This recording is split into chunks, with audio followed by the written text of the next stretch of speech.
कुछ शहर होते हैं जो दिन के उजाले में एकदम आम लगते हैं, भीड़ भाड़, बाजार, वही रोज की जिंदगी। लेकिन जैसे जैसे रात होती है वही शहर अपना दूसरा चेहरा दिखाने लगते हैं, जो कि किसी भी गाइड बुक में नहीं है और ना ही वहां के लोग इसके बारे में खुलकर बात करना चाहते हैं। क्योंकि कुछ जगह ऐसी होती हैं जो कि सिर्फ देखने से नहीं बल्कि महसूस करने से समझ में आती हैं। इंडिया के छोटे छोटे शहरों में आज भी कई ऐसे कोने हैं जहां पर शहर खत्म होता है और जंगल शुरू, जहां पर सड़क खत्म होते ही खामोशी शुरू होती है और उसके बाद कुछ और। यहां पर रहने वाले लोग जानते हैं यहां की असलियत और यहां के हकीकत में छुपे हुए राज।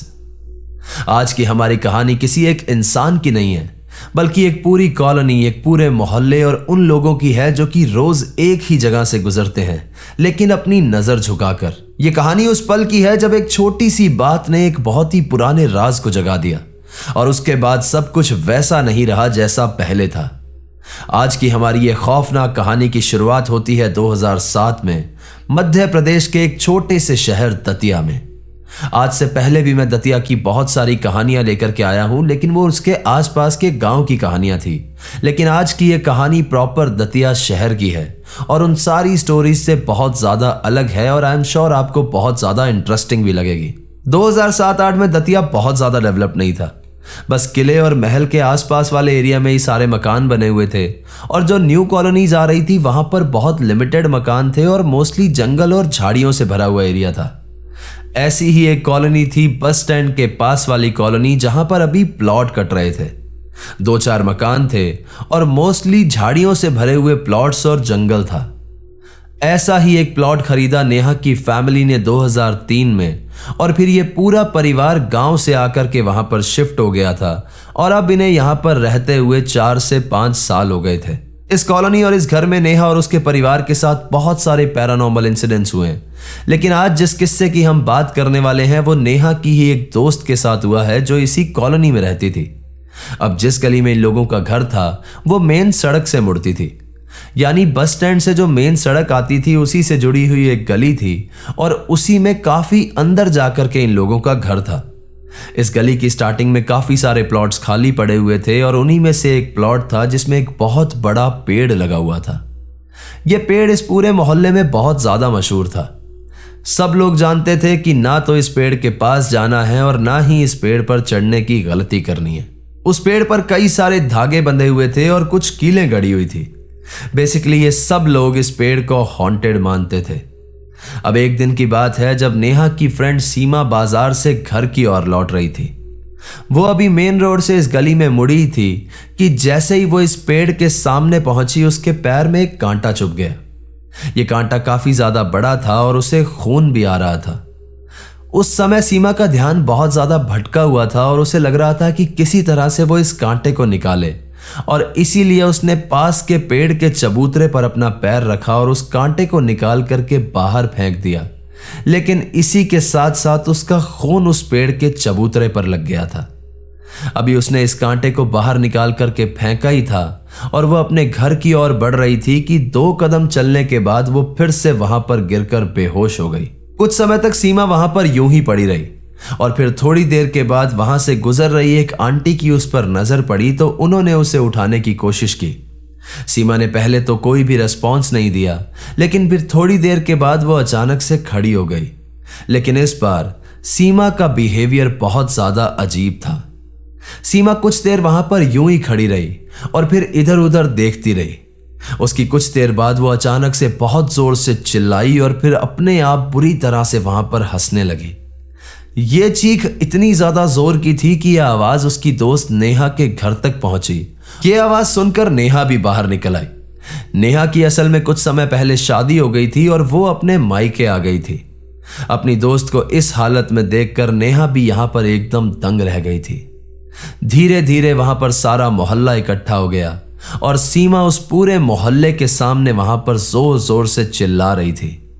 इसकी थोड़ी देर बाद सीमा ने चिल्लाना अचानक से बंद कर दिया और फिर वो दौड़ दौड़ कर वहां पर खड़े हर एक इंसान के पास जा रही थी और उसके फेस के एकदम सामने जाकर के कह रही थी कि मैं तुझे नहीं छोड़ूंगी। सब लोगों को यह समझ में आ रहा था कि कहीं ना कहीं इस सब का कनेक्शन उस पेड़ से है, जैसे जैसे समय बीत रहा था, सीमा का बिहेवियर बहुत ज्यादा अजीब होता जा रहा था। अब सीमा ने एक बहुत जोर से दौड़ लगाई और वो सीधा जाकर के अपने घर के सामने रुकी और फिर वहां पर जोर जोर से हंसने लगी और फिर पीछे मुड़कर उसने सब लोगों को देख करके कहा कि मैं तुम सब लोगों को मार दूंगी। ये सब कुछ सीमा नॉर्मली नहीं कह रही थी। उसका चेहरा, उसकी आंखें, उसके एक्सप्रेशन, उसके बाल, उसकी आवाज, सब कुछ बदल चुका था। ऐसा लग रहा था कि जैसे वो सीमा है ही नहीं। सीमा फिर चिल्ला करके दौड़ी और इस बार दौड़ते हुए इस गली से बाहर भाग गई। इसके बाद उन लोगों ने उसका पीछा करना शुरू किया तो थोड़ा आगे जाकर के सीमा रुक गई। वो पलटी और फिर से उसी पेड़ की तरफ दौड़ी और जाकर के उस पेड़ पर चढ़ गई और उस पर बैठ करके जोर जोर से हंसने लगी। ये सारी चीजें पूरा मोहल्ला नोटिस कर रहा था। सीमा किसी के भी कंट्रोल में नहीं आ रही थी और फिर जैसे तैसे कुछ मोहल्ले वालों ने और उसके घर वालों ने मिलकर के उसको पकड़ा और उसके घर छोड़ा और फिर सब लोग अपने अपने घर चले गए। इसके बाद इस पूरी कॉलोनी वालों ने शाम में टाइम से ही अपने घर को लॉक कर लिया, क्योंकि सब लोगों को डर था कि कहीं सीमा अपने घर से छूट करके उनके घर में ना घुस जाए। और जिस तरह से सीमा बिहेव कर रही थी, उसे कंट्रोल करना बहुत ज्यादा मुश्किल था। ऐसा करते करते अब 1-2 दिन बीत गए थे और सीमा की कंडीशन खराब होती जा रही थी। जैसे ही उसके घर वाले उसे 1 मिनट के लिए भी अकेला छोड़ते तो वो अपने घर से निकल करके भाग जाती और फिर पूरे मोहल्ले में घूम घूम कर लोगों को परेशान करने लगती। यहां तक कि वो बहुत से लोगों के घर में भी घुस जाती और वहां पर अजीब अजीब सी बातें करके उन्हें डराने लगती। पूरे मोहल्ले में डर का माहौल था। दिन हो या रात, ये पूरी कॉलोनी सन्नाटे में डूबी रहती थी। सब लोग अपने गेट बंद रखते थे, क्योंकि सबके मन में सिर्फ एक ही खौफ था कि कहीं सीमा ना दिख जाए। अब जैसा कि मैंने आपको कहानी की शुरुआत में बताया था कि नेहा और सीमा बहुत अच्छे दोस्त थे और सीमा का घर नेहा के घर के एकदम सामने ही पड़ता था।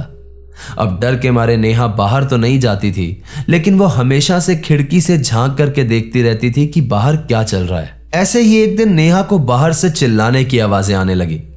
नेहा समझ गई थी कि सीमा घर से बाहर आ गई है। अब नेहा और उसकी मदर उसी खिड़की से बाहर की तरफ देख रहे थे कि सीमा उस पूरी गली में इधर से उधर दौड़ रही है और पागलों की तरह हरकतें कर रही है। इसकी थोड़ी देर बाद सीमा अचानक से नेहा की खिड़की के एकदम बाहर आकर के रुकी। उसने एक झटके से अपनी गर्दन घुमाई और नेहा की तरफ देखा और फिर कहा कि क्या देख रही है, तुझे भी अपने साथ ही लेकर के जाऊंगी। इसके बाद उसने नेहा को देखते हुए एक बहुत ही क्रीपी स्माइल दी। इतना देखना ही था कि नेहा वहीं रोने लगी। वो क्रीपी स्माइल इतनी डरावनी थी कि नेहा को यकीन हो गया था कि सीमा उसे अपने साथ लेकर के ही जाएगी। ये सुनते ही उसकी मदर ने वो खिड़की बंद की और फिर वो नेहा को संभालने की कोशिश करने लगी। लेकिन नेहा यहां पर बहुत ज्यादा डर चुकी थी और बहुत बुरी तरह से सिर्फ रोए जा रही थी। पता नहीं उसने सीमा के चेहरे पर ऐसा क्या देख लिया था कि वो अंदर तक डर गई थी। वो बार बार रोकर अपनी मदर से सिर्फ यही कह रही थी कि मम्मी मुझे बचा लो, वो मुझे अपने साथ ले जाएगी, प्लीज मुझे बचा लो। नेहा ने अपने पति तक को फोन कर दिया था कि आप लोग मुझे यहां से ले जाओ, मुझे यहां पर नहीं रहना, प्लीज मुझे बचा लीजिए। उसके पति ने भी उसे बहुत समझाने की कोशिश की, लेकिन नेहा थोड़ी देर के लिए चुप होती और फिर से बहुत जोर जोर से रोने लगती।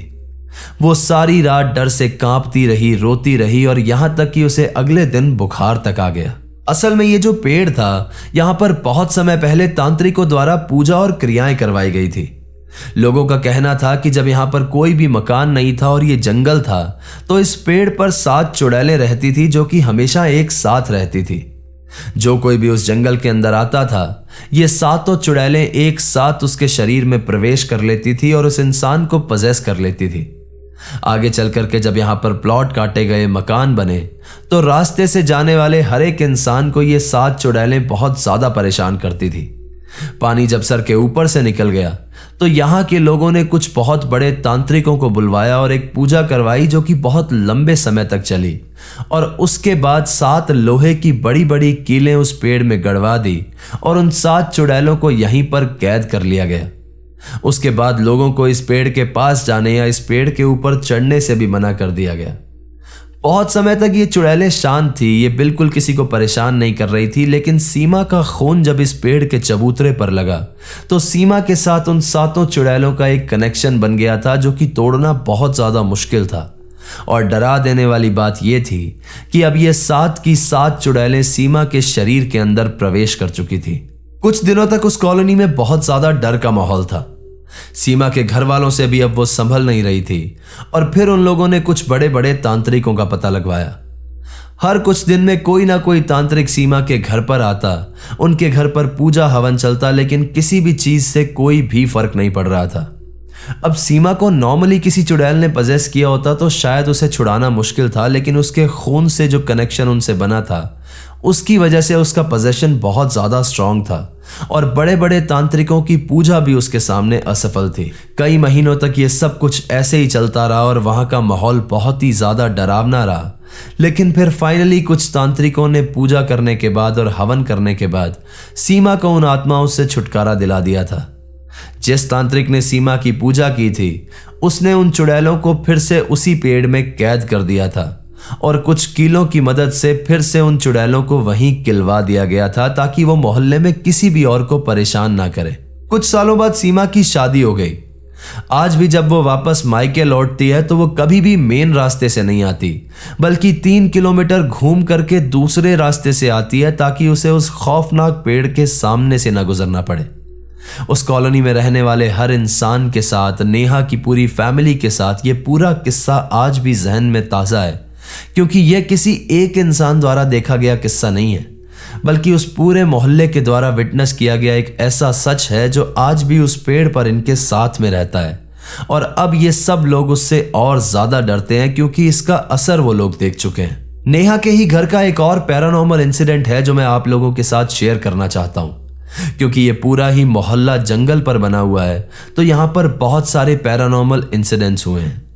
अब नेहा जब तक इस घर में थी तब तक उसने और कोई पैरानॉर्मल इंसिडेंट फेस नहीं किया था, लेकिन उसकी शादी के बाद जब उसके घर वालों ने अपने घर का 2nd फ्लोर बनाना शुरू किया तो उस 2nd फ्लोर पर इन लोगों ने बहुत सारे पैरानॉर्मल इंसिडेंट्स फेस किए। 2nd फ्लोर और पैरानॉर्मल इंसिडेंट्स का कनेक्शन ये है कि इन लोगों के घर के जस्ट बैक साइड में खाली प्लॉट पड़ा हुआ है और उसी प्लॉट के बैक साइड में एक जंगल है। आप ऐसा मान सकते हैं कि इस कॉलोनी में इनका घर बहुत ही पीछे की तरफ बना हुआ है और इन लोगों का मानना था कि उसी पीछे की खाली जगह और उस जंगल से ही जो एंटिटीज हैं वो इनके घर की छत तक आती हैं। वैसे तो नेहा के घर से जुड़े कई सारे इंसिडेंट्स हैं जो कि मैं आपके साथ किसी और वीडियो में शेयर करूंगा, लेकिन फिलहाल जो किस्सा मैं आपके साथ शेयर करने जा रहा हूं वो हुआ है नेहा के भाई की वाइफ के साथ, यानी उनकी भाभी के साथ। बात है 2016 की, जब नेहा की भाभी की डिलीवरी हुई थी और उन्हें एक बेबी गर्ल हुई थी। अब इन लोगों के घर में नीचे के फ्लोर पे 2 कमरे हैं और 2 ही कमरे ऊपर के फ्लोर पर बने हुए थे। अब नीचे के फ्लोर का एक कमरा बिल्कुल पीछे की तरफ है और नेहा की भाभी, जिनका नाम प्रीति है, वो उसी कमरे में अपने बेबी के साथ लेटी हुई थी। इस कमरे के जस्ट बाहर मिट्टी के बर्तन में कुछ जलते हुए कोयले भी रखे हुए थे, क्योंकि ऐसा माना जाता है कि नए बेबी और नई मां पर नेगेटिव एनर्जीज बहुत जल्दी असर करती हैं और ये सब एनर्जीज आग से डरती हैं, इसीलिए उनके कमरे के बाहर ये आग रखी हुई थी। अब रात का ही समय था जब प्रीति को बहुत तेज खांसी आने लगी और वो खांसी रुक नहीं रही थी।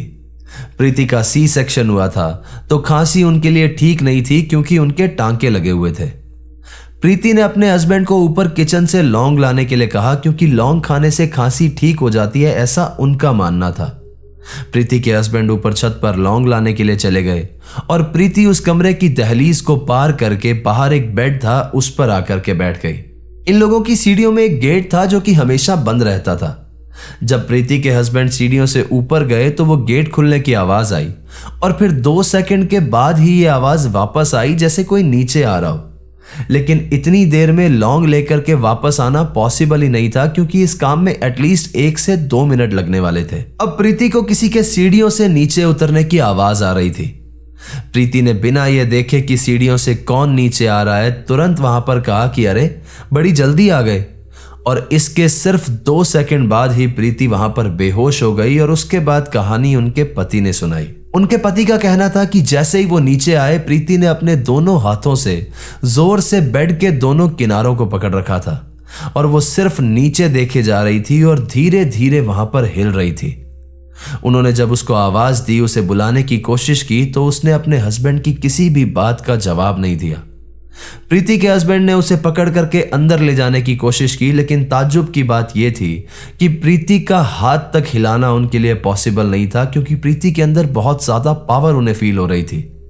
प्रीति के हस्बैंड समझ चुके थे कि यहां पर कोई ना कोई प्रॉब्लम है और वो एक तांत्रिक को जानते थे, तो उन्होंने तुरंत उस तांत्रिक को फोन किया और सारी सिचुएशन समझाई।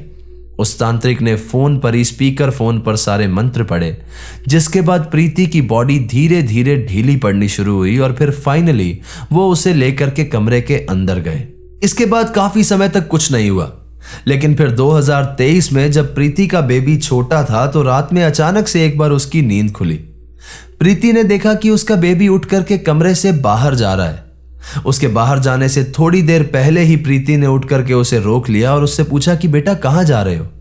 उसके बेटे ने सामने से जवाब दिया कि मम्मा देखो, वो आंटी आए हैं, वो मुझे बाहर बुला रहे हैं। प्रीति ने जब वहां पर बाहर देखा तो वहां पर कोई भी नहीं था, लेकिन उसका बेटा वहां पर खड़ा होकर के ये बात कह रहा था कि नहीं मम्मा देखो, वो आंटी अभी भी खड़े हैं, मुझे बाहर बुला रहे हैं।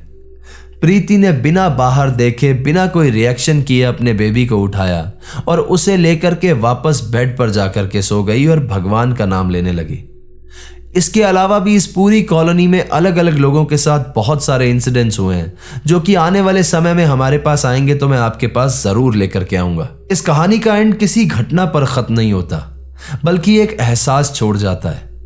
दतिया की इस कॉलोनी में जो हुआ वो सिर्फ डर या अफवाह नहीं है, बल्कि एक सच है जो कि कई लोगों ने एक साथ देखा, झेला और महसूस किया। इस कहानी में सबसे स्कैरी चीज कोई तंत्र क्रिया या फिर कोई चुड़ैल नहीं है, बल्कि ये बात है कि कुछ जगहें अपना ही एक बोझ लेकर के चलती हैं, जो कि वक्त आने पर सामने आ ही जाता है। कभी कभी कुछ चीजों का जवाब लॉजिकल या तुरंत नहीं होता। बहुत सी चीजें जो हमें कहानियां लगती हैं वो हमारे लिए एक कहानी है, लेकिन किसी और के लिए शायद उसकी जिंदगी का सबसे खौफनाक एक्सपीरियंस हो सकता है। इसीलिए ऐसी जगहों, निशानियों या फिर पुरानी चीजों को लाइटली लेना शायद सही नहीं होता, चाहे हम उन पर यकीन करें या ना करें। सबसे बड़ी बात यह है कि डर से ज्यादा जरूरी होती है समझ और सावधानी। हर कहानी का मकसद सिर्फ डराना नहीं होता, बल्कि कुछ का मकसद यह याद दिलाना भी होता है कि हर रास्ता सेफ नहीं होता और हर चीज को छेड़ना जरूरी नहीं होता। कुछ कहानियां इसलिए भी होती हैं ताकि हम थोड़ा ज्यादा सतर्क रह सकें। तो ये थी आज की कहानी दोस्तों। कहानी आपको कैसे लगी मुझे कमेंट करके जरूर बताइएगा, और अगर आपको वीडियो पसंद आई है तो इसे लाइक कर दें, हाइप कर दें और अपने कमजोर दिल वाले दोस्तों के साथ शेयर कर दें। इस कहानी का स्पॉटिफाई एक्सपीरियंस भी आपको मिल जाएगा, तो वहां जाकर के भी हमारे चैनल को फॉलो कर सकते हैं आप। चैनल अभी तक सब्सक्राइब नहीं किया है तो सब्सक्राइब कर लो, वहां पर एक बेल आइकन होगा, उसे प्रेस कर देना, ताकि आगे आने वाले समय में मैं जो रियल लाइफ इंसिडेंट्स पर कहानियां लेकर के आऊंगा वो सबसे पहले आप तक पहुंच सकें। अगर आपके पास भी ऐसी कोई कहानी है जो किसी सत्य घटना पर आधारित है, तो नीचे दिए गए जीमेल एड्रेस और इंस्टा आईडी पर आप उसे हमारे साथ शेयर कर सकते हैं। तो चलिए दोस्तों, अपना ख्याल रखिए, खुश रहिए, हंसते खेलते रहिए। मिलते हैं अगली बार ऐसी ही किसी खौफनाक कहानी के साथ। सायोनारा। हर हर महादेव।